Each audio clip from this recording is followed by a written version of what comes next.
Ms. AVienneau? Well, as Susan said, we have the 3 areas that we're focusing on, and with the individual area, we are in the process of developing that curriculum, which will cover 10 months. It will be a very intense curriculum with the purpose of really giving the girls skills for life, skills that they can acquire at a critical age in their development, and then that will carry on with their life and lifelong learning to make them productive members of society.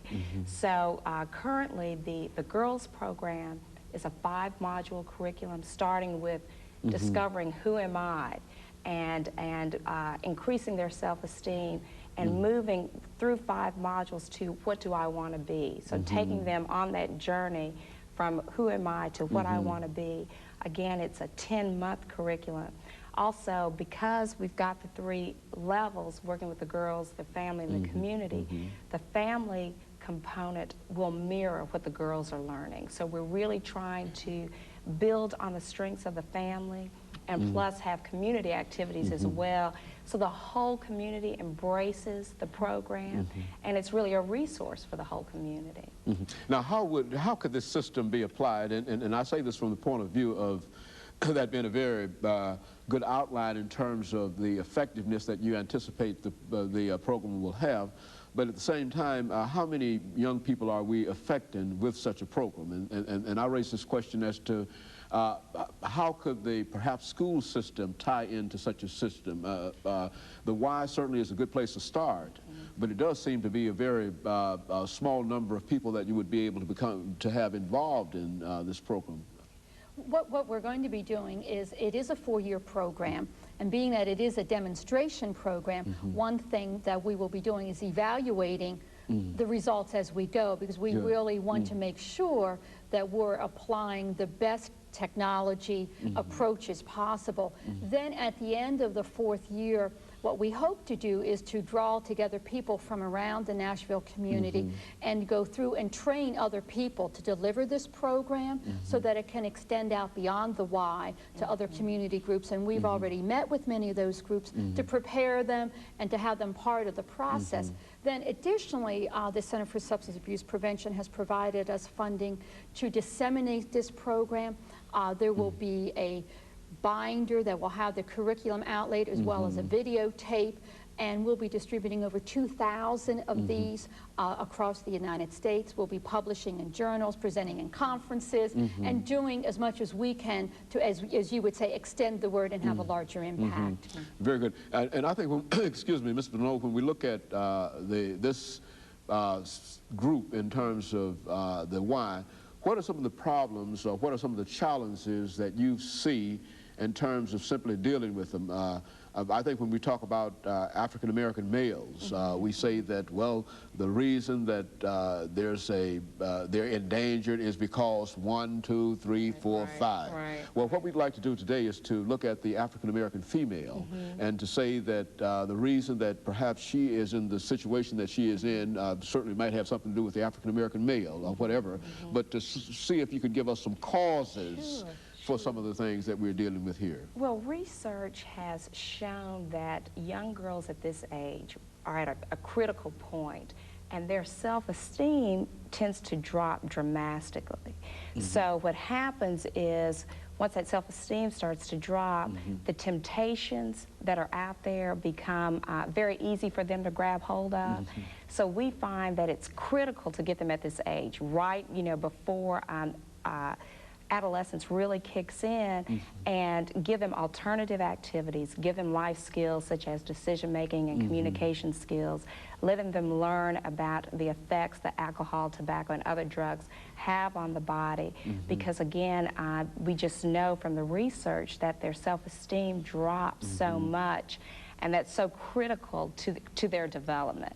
So we feel that a program such as ours, being as intense and being it using the arts as a method of learning, will really give them skills for life to avoid usage of alcohol, tobacco, or any other drug. And I think the other challenge that we have is to give girls at this age hope for a future.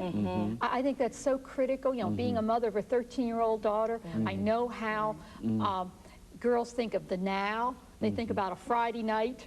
What am I doing Friday, Saturday? For them to think about the future, about employment. And one of the things that we're doing is starting off with who am I, but ending up the year with what do I want to be. I think that's one of the real challenges we have now, particularly in the African American community, particularly because the press has been so negative over these last years about the all of the things, the wrongs, rather than the rights. You know, we've done a very unfortunate job of not showing positive role models of our youth, but so often what they see in their community, on the news, TV, radio, everything, is we're not very good. We're not contributing. And I think that one thing that I really want to build into this curriculum and this experience is what they give to the community.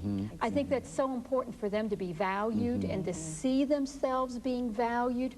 And one thing that I think makes this unique is that, you know, we're going about this in also developing bicultural competence, you know, for the girls to understand not only their African American culture, which is a strong part of this curriculum, but also how do they relate in a bicultural world, which is Nashville. And I think, again, in terms of bringing our organizations together, I think it's a real compliment to what we bring, our perspectives, because I think that's real critical to have them move into the community, understand what that community has, that there is a future in Nashville.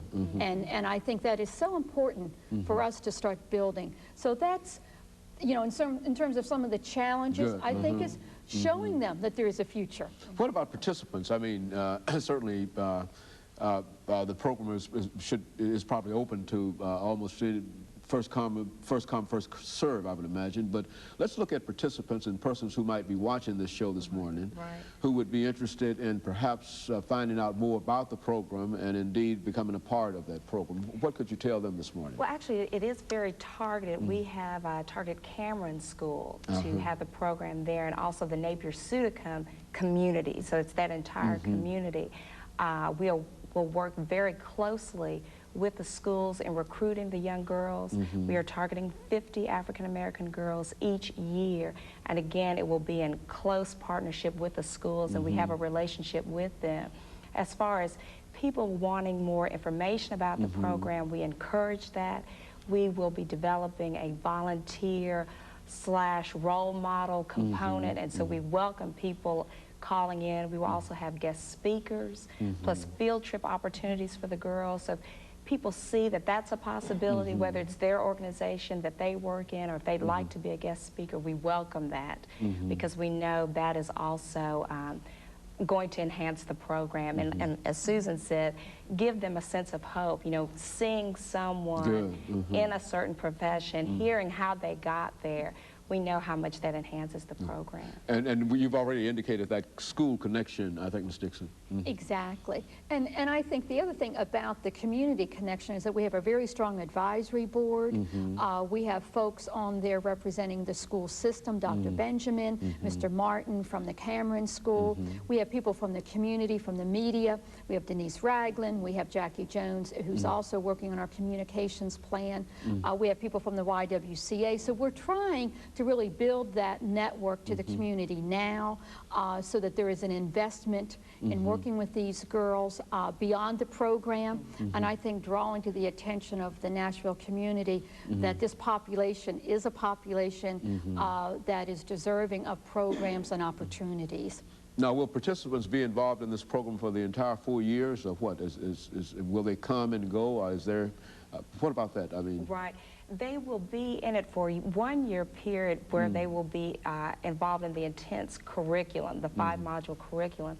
But because we're having community activities, and again, really trying to have the community embrace this program, the issues around alcohol, tobacco, and other drug prevention, we're setting up ways for the girls to continually be involved, whether it's helping to plan some of the community events, even after they finished the curriculum, going through the curriculum. So we want to continue their involvement. Maybe it won't be as intense